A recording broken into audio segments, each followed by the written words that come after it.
奇門遁甲有啲人就會問我，喂，佢其實佢嘅顯應啊，佢嘅應驗啊，其實真係好快，好犀利。咁但係嗰個時間長係好短。咁我成日都同大家講，咁有啲人就會話，生意唔好喎，師傅點樣先將嗰個生意好啲啊，變成好啲啊，要點做啊？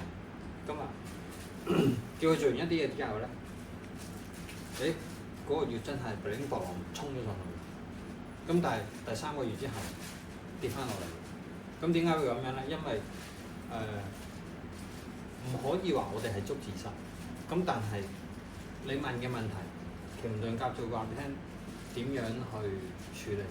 喂，我想要嗰個生意好啲喎，咁嗰個月真係向上升。我曾經幫一個水晶鋪擺完一個風水之後，佢都話：哇，嗰個月係真係勁抽咗好多。咁但係之後第3個月、第4個月之後就回落翻。我話呢一個咧係奇門遁甲，或者係你個問題互相緊扣嘅時間出現一個反應嚟嘅。咁佢話：咁我應該要問一個咩問題？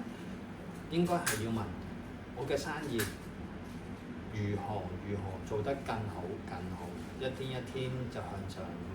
應該係要咁樣問，就唔係，因為中國人就比較內斂，成日都話好啲，好少少。我哋嘅感情好少少，成日都係咁樣。咁其實去到問一個術數師嘅時間，其實大家唔需要話咁吝嗇。喂，我要好少少，唔需要。師傅，我希望我公司點，直接講得㗎。咁樣會容易啲咯。